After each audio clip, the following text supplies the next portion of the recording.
You thought James Dean was just the brooding rebel without a cause, but his off-screen love life was equally charged. From a whirlwind courtship with Italian star Pier Angeli to whispered Hollywood flings with Ursula Andress and a secret bond with Liz Sheridan, Dean's romances crackle with passion and secrecy. Add in the rumors of deeper attractions behind closed doors, and you've got a tale of a star who burned twice as bright in love as on screen. Pier Angeli, 1954 to 1955, the tragic Italian romance. James Dean's most public and perhaps most poignant relationship was with Italian actress Pier Angeli, whom he met on the set of And God Created Woman in Rome in late 1954. Angeli, already married to singer Vic Damone, was drawn to Dean's magnetic intensity.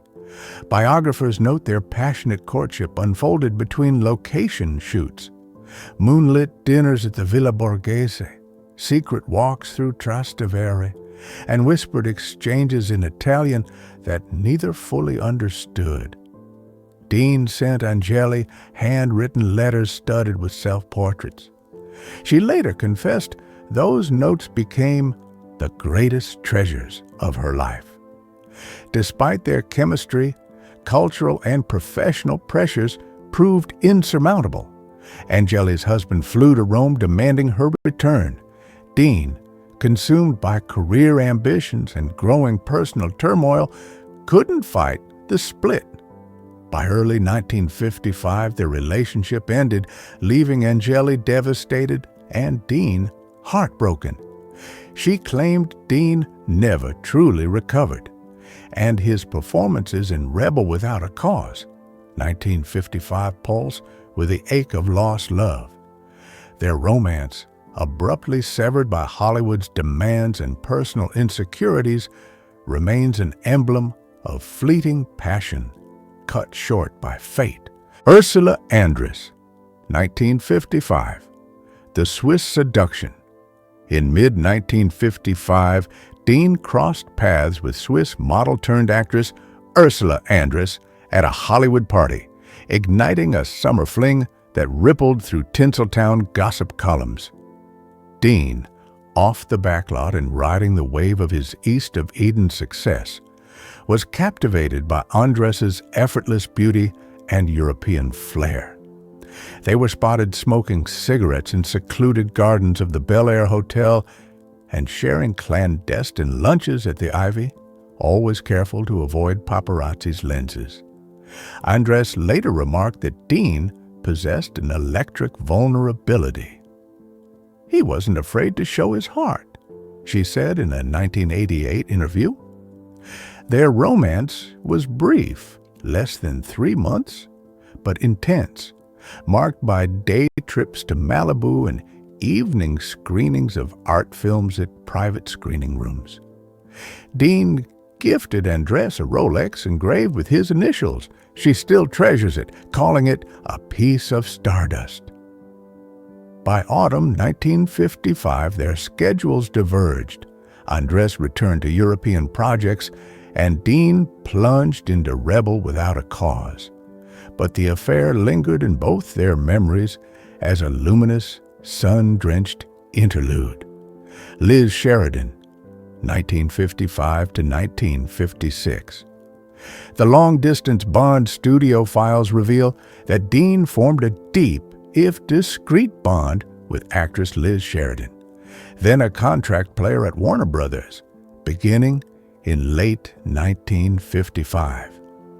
Sheridan, known later for her role on Seinfeld, was struck by Dean's solitary nature. They connected over their shared love of painting and poetry, exchanging books and artwork via courier, when Dean relocated to New York for Rebel Without a Cause. Colleagues recall Dean visiting Sheridan's apartment on the Upper East Side under the cover of night, where they would play jazz records and talk until dawn. Though never publicly labeled a romance, Sheridan's letters, unpublished until recent years, speak of a tender devotion, and Dean's gentle, broken smile. Sheridan confided that Dean feared the isolation fame brought. Her friendship provided solace. Their bond quietly dissolved in mid-1956 as Dean's star ascended and Sheridan's contract ended. Yet Sheridan maintained that their connection was the only one Dean described as real. This long-distance companionship underscores Dean's yearning for emotional intimacy amid Hollywood's alienation. Rumored liaison with Marlon Brando, 1954 to 1955. Whispers persist that Dean shared more than mutual admiration with Marlon Brando after meeting him at James Burns's New York soiree in late 1954. Both icons of method acting, they reportedly spent several evenings at Brando's Gramercy Park apartment, dissecting Arthur Miller scripts and sharing Japanese whiskey. Biographers note Dean's fascination with Brando's openness and daring, and some crew members allege they witnessed tender embraces after midnight rehearsals. While neither actor commented publicly, Brando alluded to a young star who sought his guidance and burnt too bright for this world.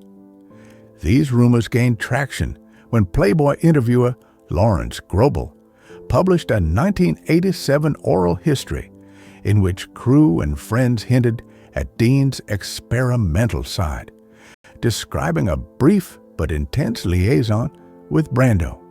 The affair, if it occurred, remained hidden in plain sight, protected by mutual respect and Hollywood's code of silence. This whispered chapter highlights the complexities of Dean's identity and the porous boundaries between his on-screen rebellion and off-screen yearnings.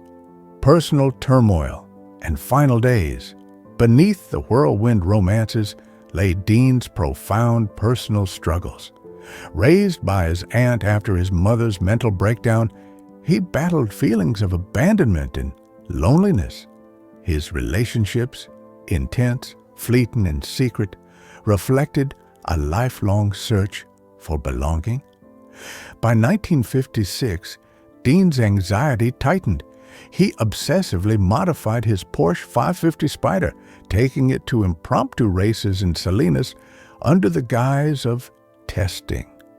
On September 30th, 1955, after filming scenes for Giant, Dean confided to co-star Nick Adams that he'd finally found someone who sees me. 2 days later, while driving to a race in Cholame, California, Dean died in a head-on collision, his codename car and heart forever frozen in time. In death, as in life, Dean's myth grew. His grave in Fairmount, Indiana, still covered with tokens from anxious fans, his letters from Angeli, Andress, and Sheridan sold at auction, and the rumors of hidden loves fueling documentaries and biographies.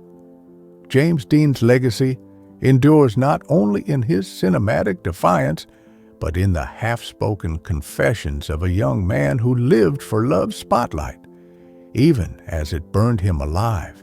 Up next, we got Marlon.